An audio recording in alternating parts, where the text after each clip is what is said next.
예, 요 부동산 특성이라고 있죠. 예. 얘는 10년 사이에 9번 나온 거예요. 이게 한 번만 빼고 25회 때. 자, 근데 여기서는 중요한 게 얘가 중요한 거예요.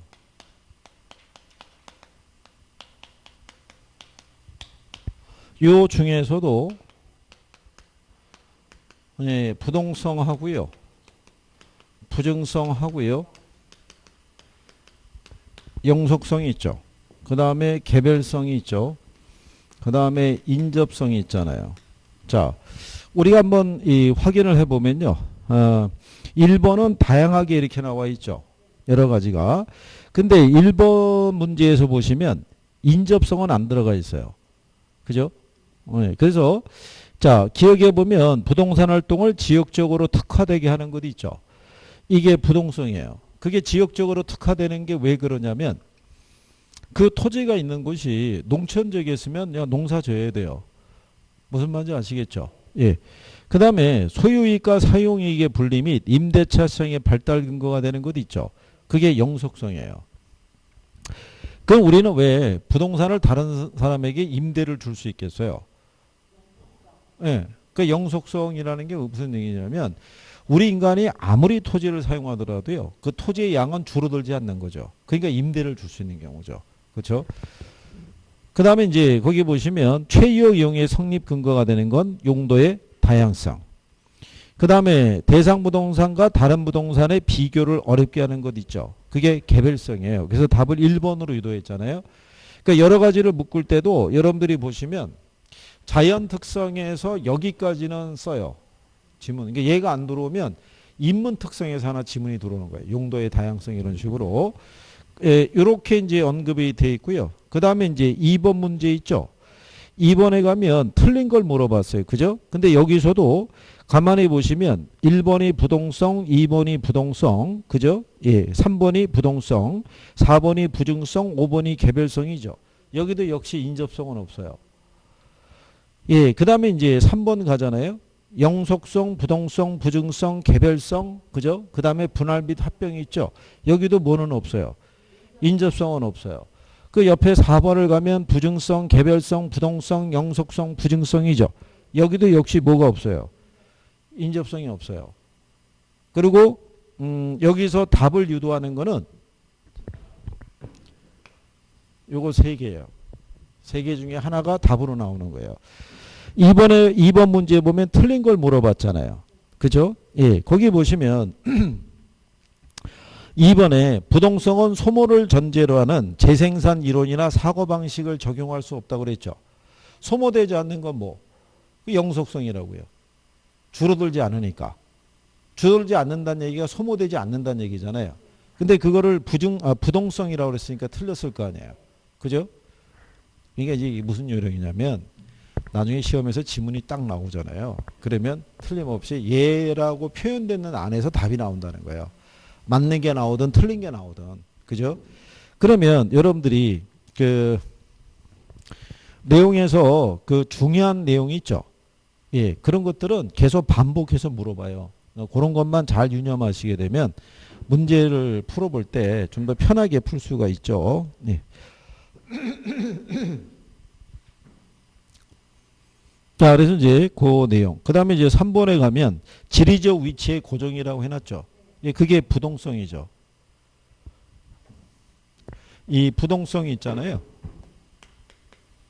얘를 지리적 위치의 뭐, 예, 고정성 이렇게도 얘기를 해요. 그죠? 예, 부증성이라는 거는 비생산성이 있죠. 뭐 이런 식으로도 표현을 해요. 그죠? 영속성이라는 거는 불개성 또는 비소모성 이렇게도 얘기를 해요. 그러니까 불개라는 건 뭐냐면 파괴되지 않는 거란 얘기죠. 공간으로서의 토지는 우리가 아무리 사용하더라도 줄어들지 않는다는 얘기가 파괴되지 않는다는 얘기예요. 그거를 얘기하는 거죠. 그 다음에 이 개별성은요. 비대체성. 뭐 이런 걸로도 우리가 표현할 수 있어요. 같은 표현이라고 생각하시면 돼요. 그죠? 그리고 이제 그 3번 문제는 답을 4번으로 준 건데요. 외부 효과는 어디서? 부동성, 그 다음에 뭐요? 인접성. 여기서 이제 유발이 되는 건데, 이게 세 가지가 주요 특성이라고 그랬죠. 예, 그러니까, 여기 있는 애는 기타 특성인 거죠. 그러니까 만약에 외부 효과 있죠. 외부 효과를 유발한다 그러면 얘가 일단 대표적인 거예요. 얘는 뒤에 따라오는 거예요. 그러니까 여러분들이 그 정책론에서 이렇게 한번 나온 적이 있어요. 부동성 및 뭐로 인해? 예, 인접성으로 인해 외부 효과의 문제가 발생한다. 이렇게. 그러니까 인접성은 얘 부수돼서 이렇게 따라 들어오는 정도로만 나오지. 예, 별다른 언급은 별로 없어요. 그리고 이제 거기 3번에 1번을 보면 영속성으로 인해서 원칙적으로 감가상각이 허용되지 않는다고 그랬죠. 예. 근데 여기서 제목이 토지의 특성이잖아요. 그러면 여기서 영속성에서 나오는 감가는 별다른 언급이 없으면 그냥 물리적 감가를 얘기하는 거예요. 영속성의 의미는 뭐냐면 시간의 경과나 사용 등으로 인해서 절대로 소모되거나 마멸되지 않는다는 얘기는 줄어들지 않는다는 얘기예요. 그건 물리적 감가를 얘기하는 거예요. 별다른 언급이 없어도. 뭐 그런 정도고요. 그 다음에 이제 4번 문제를 보시면 틀린 걸 물어봤을 때요. 예, 거기 보시면 자, 5번에 토지의 부증성으로 인해서 이용 전환을 통한 토지의 용도적 공급을 더 이상 늘릴 수 없다고 해놨죠. 이게 부증성으로 인해서 이 공급을 늘릴 수 없다는 거예요. 이거를. 그죠? 근데 우리가 부증성으로 인해서 물리적인 공급을 늘릴 수 없잖아요. 이거를 완화시키기 위해서 우리가 만들어낸 인문 특성이 있죠. 그게 뭐라고 그랬어요? 그게 용도의 다양성이라고요. 그래서 용도 변경을 통해서 무슨 공급은 늘릴 수 있다는 거야. 용도적 공급은 늘릴 수 있다는 거예요. 그죠? 예.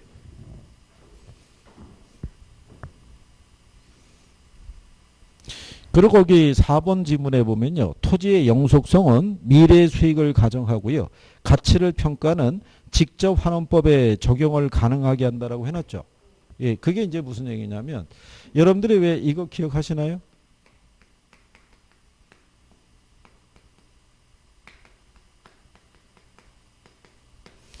지대를 할인율로 할인해서 지가를 구하잖아요.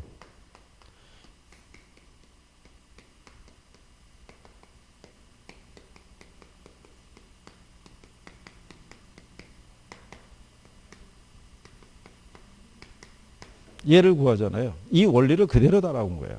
그대로. 그래서 우리가 이 지대라는 게 렌트라고 그랬죠. 예, 렌트, 그 다음에 지대를 이제 임대료 이렇게 얘기했잖아요. 그게 순영업소득이니까. 이렇게 얘기하는, 이게 직접환원법이죠. 요게. 예, 그러니까 여기서 얘기하는 요 순영업소득은 1년 동안 발생하는 수익을 근거로 해서 부동산의 가치를 구하는 거죠. 그래서 우리가 그때 왜 순영업소득 구하는 게 가유순 아시죠? 예, 거기서부터 그 공제해서 얘 구하면 환원율은 그냥 주잖아요. 그럼 바로 수익 가격을 구할 수 있죠. 그렇죠? 이번에 아마 또 간평에 가면은 요런 계산하는 것도 있어요. 일부러 또 넣었어요. 왜? 복습해야 되잖아요. 어? 우리가 다뤄봤던 계산 문제 일부는 여기 또 반영이 되어 있어요. 하면서 다시 또 해보는 거예요. 다시 또. 그래서 이제 그 내용에 대한 거. 그 3번에 보면 부동성은 지자체 운영을 위한 조세 수입의 근거가 될 수 있다고 해놨죠. 근거가 되죠. 예. 여기 왜냐하면 이쪽에 아마 2, 4분기 과세하면 얼마 거둘 수 있다라는 거는 이 도시에서는 시청에서는 다 알고 있을걸요. 다 파악이 되니까. 그게 이제 움직이지 못하기 때문에 가능하다는 얘기죠. 그렇죠? 예. 근데 이제 거기 5번에 가면은 영속성에 관한 설명으로 옳은 거 모두 고르라고 그랬죠. 근데 여러분들이 보시면 자, 토지의 집약적 이용이 있죠. 이걸 유도하는 거는 무슨 특성이다? 맞아요. 부증성이에요. 왜 부증성을 우리는 그 집약적 이용을 필요로 하겠어요? 그렇죠. 양을 늘릴 수가 없어요. 근데 도시지역은 수요가 많아지잖아요. 근데 공간을 늘릴 수가 없으니까 좁은 공간을 효율적으로 활용할 수 있는 방법은 토지를 자본으로 대체해서 쓰는 거죠. 네. 그러면 건물이 어떻게 돼요? 고층화되는 거죠. 그게 집약적 이용이죠. 그렇죠? 그래서 집약적 이용이라는 얘기가 나오면 뭐예요? 부증성이에요. 그러면 잠깐 페이지를 넘기셔가지고요. 32페이지 가보세요. 거기 하면은 문제 9번 있죠. 예. 토지의 자연적 특성 중에 다음 설명과 모두 관련 있는 걸 물어봤죠. 첫 번째가 토지 이용을 집약화시킨다고 그러죠. 그럼 뭐겠어요? 그게 답이 부증성이에요. 그러니까 출제자가 출제를 할 때는요. 가장 포인트가 되는 애들이 있죠. 걔들을 반드시 넣어줘요. 그래야지만 누가 봐도 얘는 부증성이고 누가 봐도 얘는 영속성이다. 이게 확인되게끔 해주는 거예요. 그래서 다시 5번을 가시게 되면요. 이렇게 해놨죠. 옳은 거를 모두 고르라고 그랬잖아요. 그죠? 근데 기억이 틀렸잖아요. 기억이 부증성이죠. 그러면 기억이 들어가 있는 1번하고 3번하고 4번은 답이 아닌 거예요. 그러면 남는 게 2번하고 5번만 남잖아요. 근데 2번하고 5번에 일단 차이가 뭐냐면 디귿 있죠. 디귿이 순서상 먼저 나오잖아요. 디귿을 갔더니 부동산 활동을 임장 활동화 시키는 거는 뭐 때문에? 그러면 답은 2번이죠. 여기도 딱 지문 2개 푸니까 답이 나오는 거죠. 예, 이렇게 요령껏 해주셔야 돼요. 기초리에서 할 때 5가지를 다 푼다는 거는 의미가 없는 거예요. 출제자들이 배열을 이렇게 해줄 때는 거기에 맞춰서 배열을 다 맞춰주는 거예요. 그러니까 그 요령을 알고 들어가는 사람과 그렇지 않은 사람 간에는 미세한 차이가 발생해서 나중에 40문제 누적을 하게 되면 그게 한 5분 이상의 차이가 발생해요. 그러니까 그런 거는 간단하게라도 대입할 수 있어야 돼요. 그리고 실상 또 여기가 어려워서 틀렸다라는 떨어진다는 사람은 거의 본 적이 없어요. 이게 웬만하면 맞춰줘야 돼요. 웬만하면은. 그리고 그 영속성에 보시면요. 미음의 부동산 활동을 장기 배려하게 하고요. 토지의 가치 보존력을 우수하게 하죠. 그죠? 예, 가치 보존력이 우수하다는 얘기는 자, 강의할 때 설명한 거죠. 토지는 금이나 다이아몬드 있죠. 예, 얘들처럼 가치 보존력이 우수한 거예요. 금이나 다이아몬드는 줄어들지 않잖아요. 그렇잖아요. 걔가 달아 없어져가지고 한 내가 10년 갖고 있었더니 걔가 없어졌더라. 이런 건 아니잖아요. 그리고 걔를 언제든지 내다 팔아도 가치가 인정이 되죠. 그렇잖아요. 그 토지도 똑같은 거예요. 이거를. 내가 사용을 하든 방치를 해놨든지 간에 언제든지 시장에 내놓게 되면 그 가치가 존재를 한다는 얘기죠. 그래서 사람들이 투자 자산으로서 뭐를 선호한다는 거예요. 저 부동산 선호하는 거예요. 그 다음에 뒤로 넘어갔더니 다음에 파생 현상을 모두 발생시키는 토지 특성을 물어봤죠. 근데 가만히 봤더니 소유함으로써 생기는 자본이득과 이용해서 생기는 운용이익을 발생시킨다고 해놨죠. 예, 이게 그 자본이득과 운용이익이라고 돼 있죠. 예, 소유에 따른 이익하고요, 사용에 따른 이익이 있죠. 여기서 이 소유에 따른 이걸 자본이득. 이거를 무슨 이득으로? 소득이득 또는 운영이득이라고 얘기를 해요. 이게 뭐냐면 운영을 해서 발생하는 임대수익이 있죠. 요거는 내가 소유하면서 얻을 수 있는 양도 차익이 있죠. 그 두 가지 얘기한 거예요. 그러니까 출제자가 이렇게 주면은 바로 영속성이라고 찝을 수 있으니까 애들로 표현을 이렇게 바꿔버린 거예요. 이렇게. 자, 그 다음에 자, 그럼 일단 이 첫 번째 지문을 아는 순간에 얘는 바로 영속성이라는 걸 우리가 확인할 수 있어요. 근데 두 번째 보면 가격의 하락에도 소모되지 않기 때문에 차후에 가격 상승을 기대해서 매각을 미룰 수 있다라고 해놨죠. 이게 부동산 가격의 하방 경직성을 나타내는 거예요. 부동산 가격은요, 수요가 전무하더라도 일정 수준 이하로는 떨어지질 않아요. 그죠? 우리가 왜 제가 그런 얘기 해드렸죠? 마트에 가면은 폐점 시간이 다가오면은 추가 할인 들어가는 애들이 있어요. 걔들은 신선도를 하루 넘기면 안 되기 때문에 그날 좀 싸게 하더라도 팔아 넘기는 게 나아요.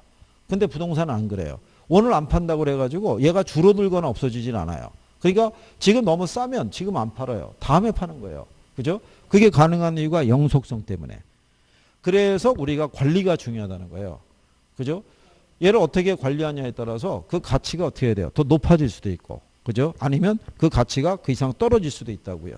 그래서 이게 뭐를 준 거냐면 영속성을 준 거예요. 그죠? 근데 7번이 작년에 나왔어요. 그렇죠? 근데 첫 번째가 관리의 의의를 크게 한대요. 네, 그래놨더니 장기 투자를 통해 자본이득과 소득이득을 얻을 수 있대요. 그럼 누가 봐도 뭐겠어요? 그러니까 보는 순간에 바로 찍을 수 있었다는 얘기죠. 대표적인 예를 넣어주잖아요. 그죠? 반복해서. 틀리기도 참 어렵죠. 이 정도가 됐으면. 근데 이게 또 무슨 또 사단이 불었는지 눈에 콩깍지가 씌었는지 또 그거를 잘못 봤다고 또 얘기하면서 틀린 분들도 존재해요. 이거를. 그 선생은 쓰러지는 거예요. 아, 이게 참 맞춰야 되는 문제인데. 그러니 어떻게 하시겠어요? 본인도 안타까운 걸 그러면서 얘기하는 거예요. 뭐 이신청 들어갈 게 없냐고. 그러면 이제 쓰러지는 거죠. 이제 그다음서부터 이제 막 말이 안 되는데 말이 되게끔 또 한번 포장할 게 있는가. 아무리 살펴봐도 만만한 건 없고 그렇잖아요. 그렇다고 해서 이게 불확실한 희망을 드릴 수는 없거든요. 그러면 그분의 입장에서는 한 달간 피를 말리는 거예요.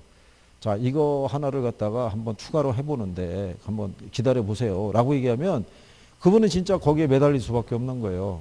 그 부분에서는 아이고 이게 참 쉽지 않습니다. 라고 애들로 얘기할 수밖에 없는데 근데 해마다 그런 분들이 학원별로 한두 분씩 나와요. 그 제가 미리 얘기하거든요. 이인청 들어갈 게 있으면 알아서 넣어놓는다고, 올려놓는다고. 알아서 학원 홈페이지도 올려놓고 해준다고. 근데 아무것도 변화가 없으면 없다고 생각하시라고. 예, 그냥 그렇게 알아두시면 좋겠다라고 얘기했는데도 불구하고 전화가 와요. 학원에서.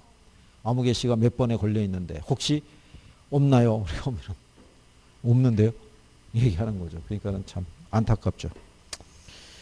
그 다음에 자 여러분들이 보시면 6번하고 7번은 영속성 물어봤죠. 근데 8번은 문제가 부증성 물어봤잖아요. 근데 우리가 배운 게 있어요. 뭐를 배웠냐면 부증성의 예외는 있어요, 없어요? 부증성의 예외는 없어요. 부증성이라는 게 물리적 공급은 늘릴 수가 없어요. 왜 늘릴 수가 없냐면 우리 인류가 거주하고 있는 지구 있잖아요. 이게 단 하나의 거대한 토지 자원이라고요. 강이나 호수나 바다나 하천이나 다 같은 토지 자원인 거예요. 그러니까 지구를 갖다 뿅망치로 때려갖고 이렇게 홍나게 할 수는 없다는 얘기예요. 그렇죠? 그러니까 우리가 공유수면 매립이나 간척사업 한 것 있죠. 그거는 그냥 육지를 토지로 바꿔서 쓰는 것밖에 없는 거예요.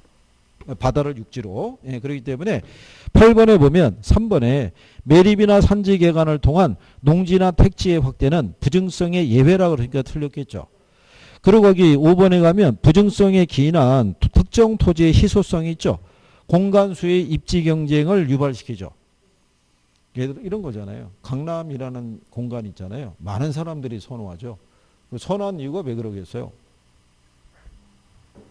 어디가요?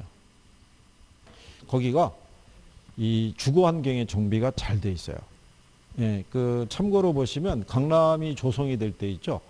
그 한남대교 넘어와 가지고 있는 그 로타리 있어요. 그 신사동 로타리에서부터 저쪽에 도산대로 갈 때까지 이 거리 공간 있잖아요. 이게 8차선으로 도로가 형성이 되어 있는 거는 그 이전에는 강북에 왜 광화문 광장 있죠.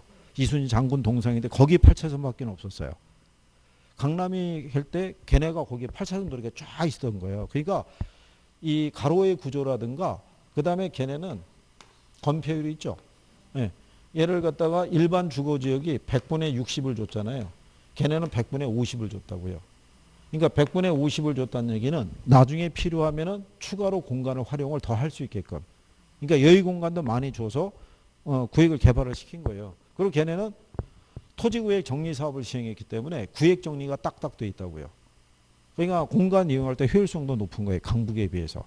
근데 그런 식의 대단지의 어떤 주거가 조성이 된 게 강북밖에 없는 거예요. 거기에다가 또 가장 이제 근거가 됐던 게 뭐냐면 예전에는 강북이 이렇게 있었잖아요.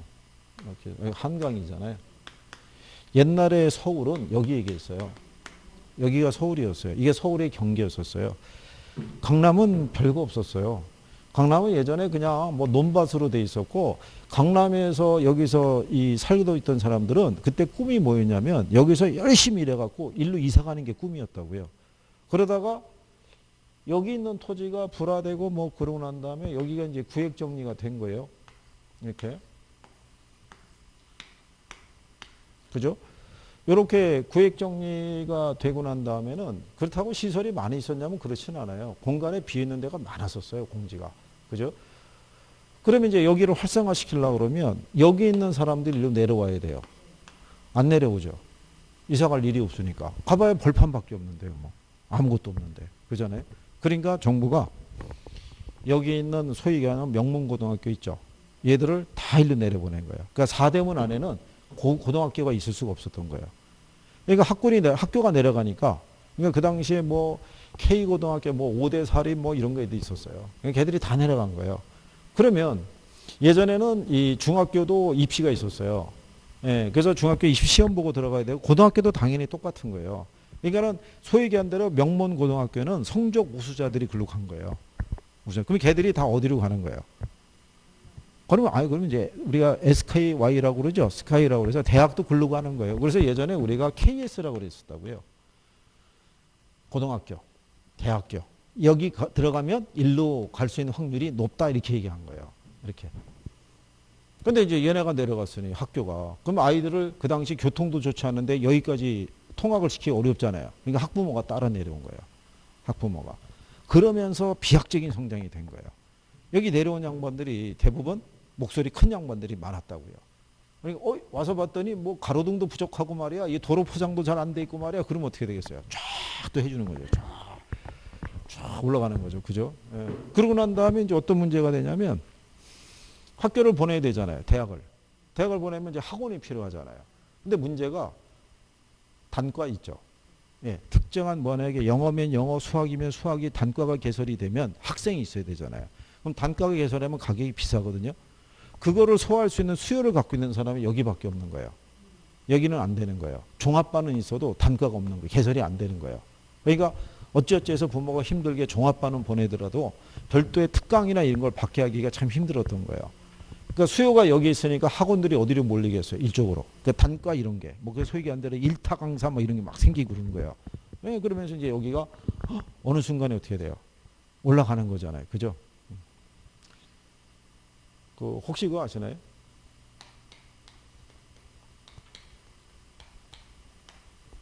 남양주 있죠?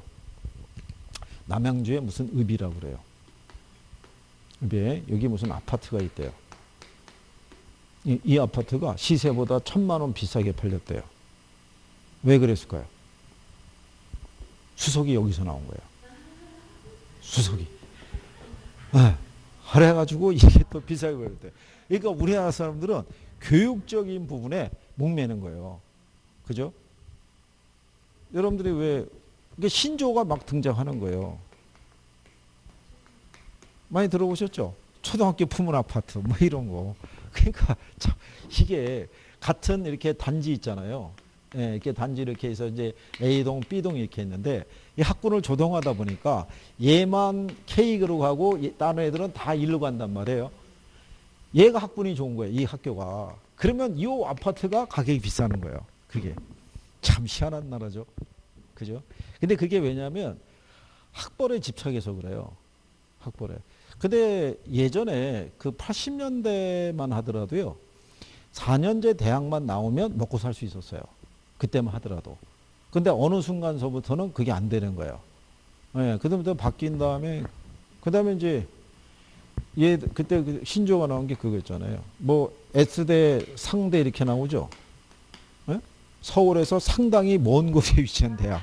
뭐 예전에 그런 것도 있었다고요. 그러니까 참 그렇다는 얘기죠. 그죠? 그러니까 이런 거 할 때는 시간도 잘 가고, 예, 수업에 대한 집중력도 높아져요. 그죠?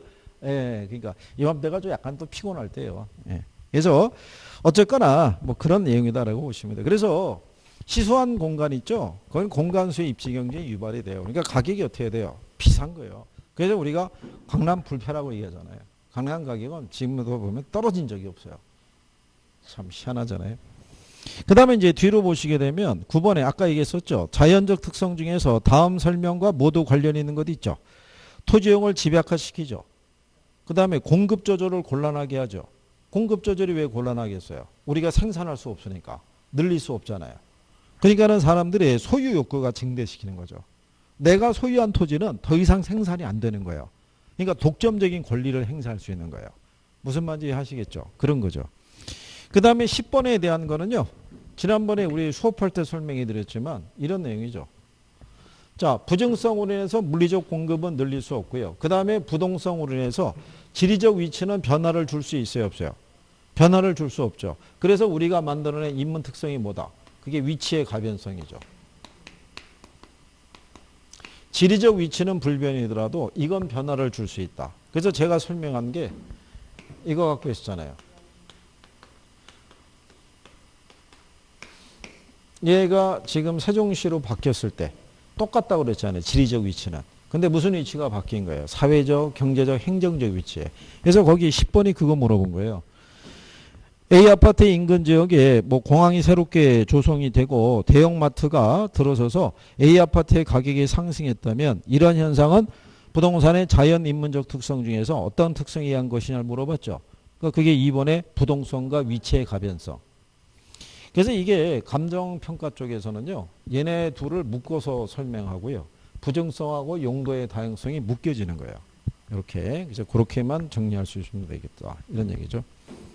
여기는 뭐 총론은 그다지 괜찮고요. 근데 뒤로 넘어가셔서 이제 경제론으로 가시게 되면은 경제론은 안 나온 적이 없어요. 그렇죠? 예. 그래서 이제 그거를 가만히 또 보시게 되면요.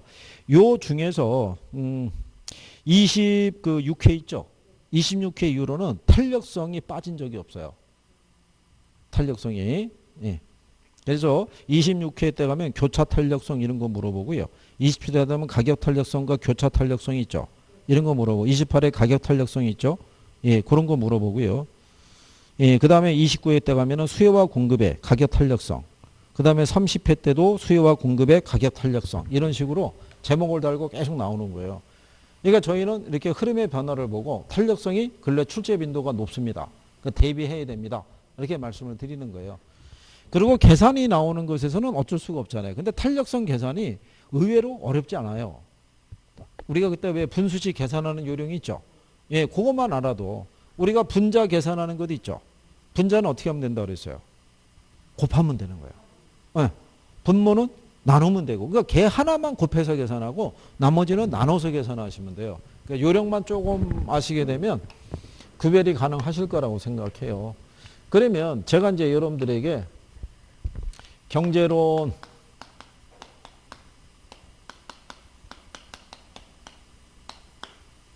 여러분 이제 시험 목차는 이렇게 나와요.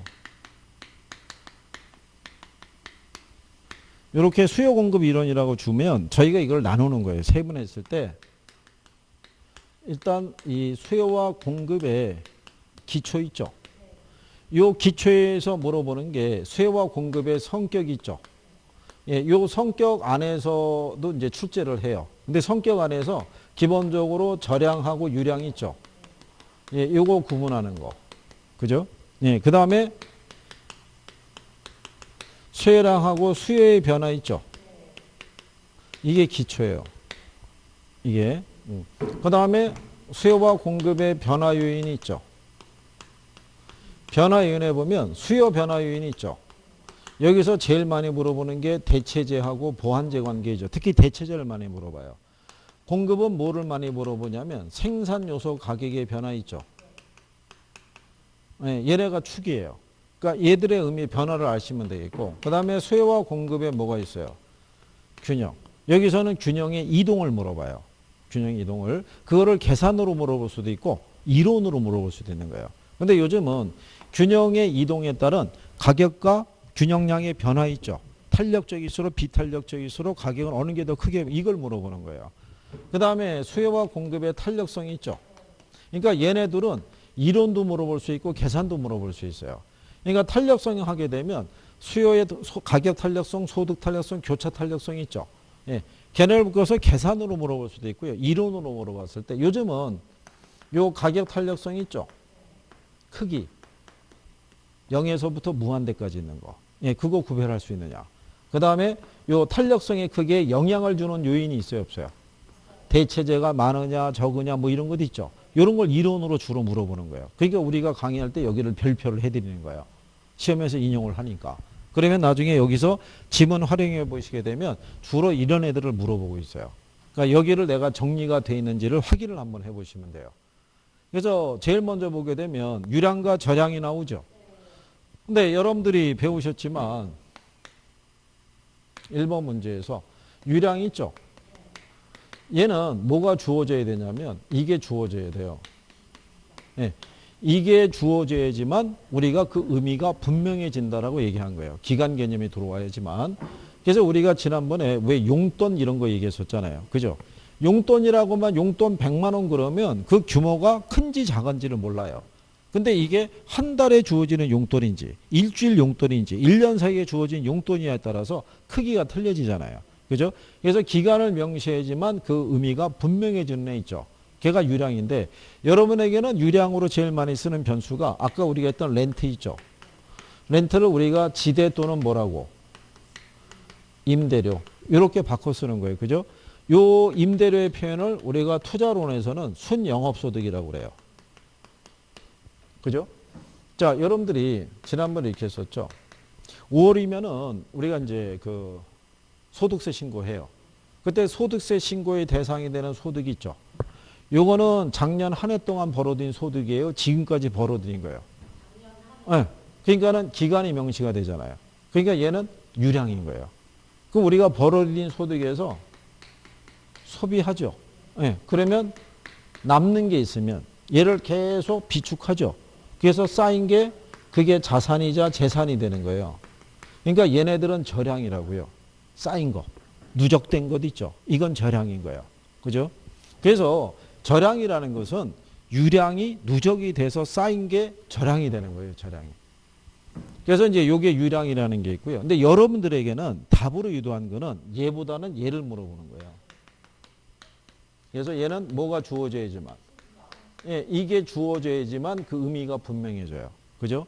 자, 이 도시 있죠? 예. SC에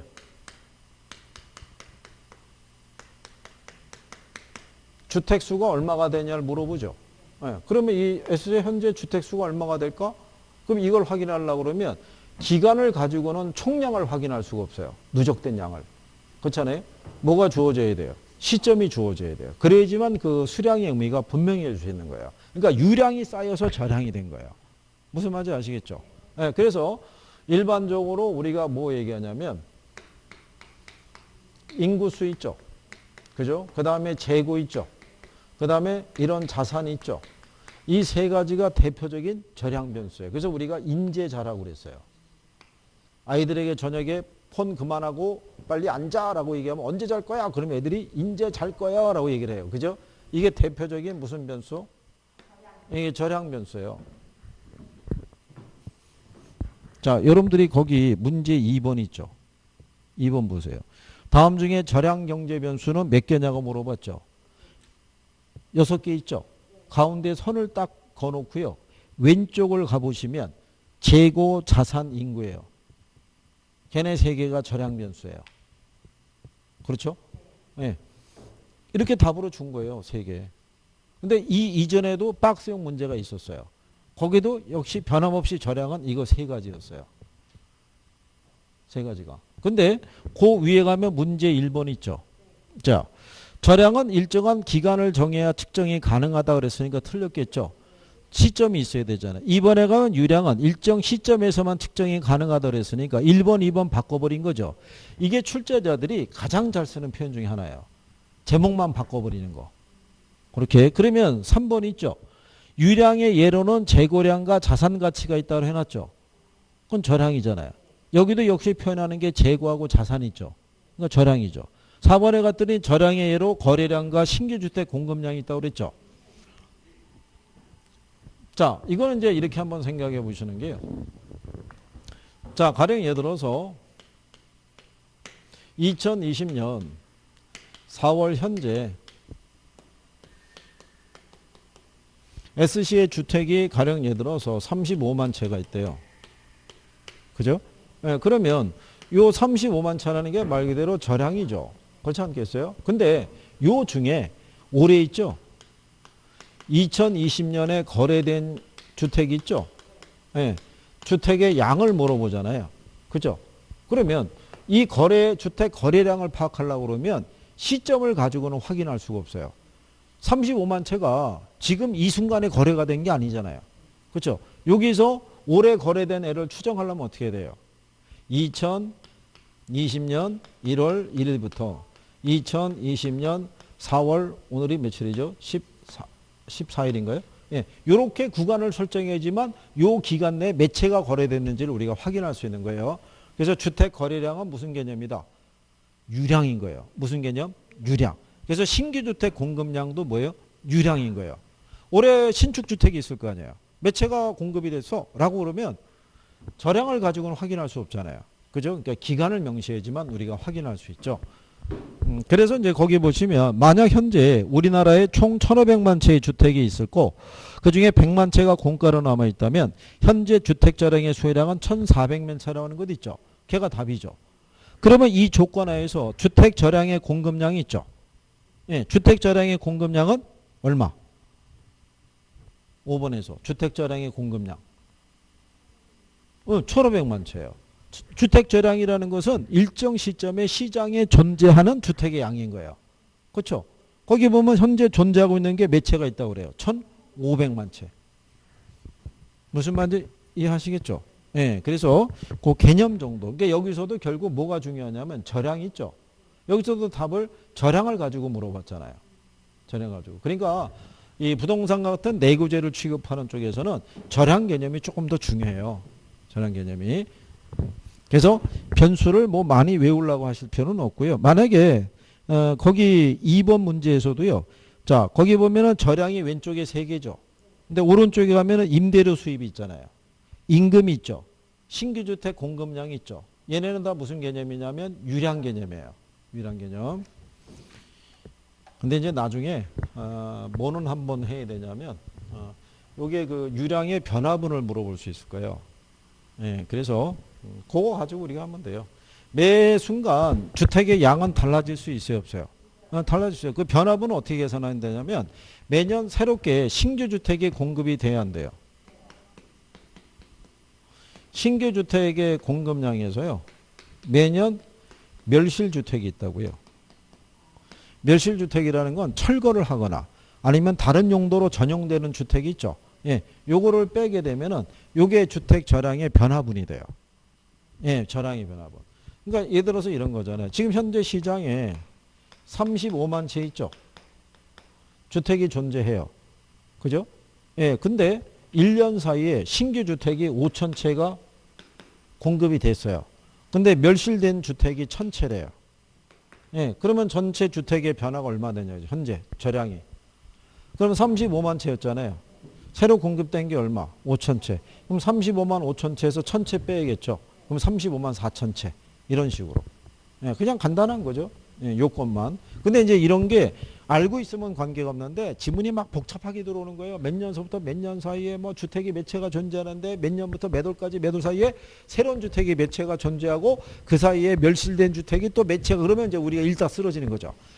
뭘 하라는 거야? 뭐 이렇게 되는 거예요. 그러면서 이제 틀리는 거죠. 그죠? 그러니까 그런 거는 이제 우리가 조금 대비하면은 풀 수 있어요. 자, 일단 여기가 이제 과학의 기초적인 거고요. 그래서 이제 한 5분 쉬었다가 조금 더 하고 마무리하시면 되겠죠. 예.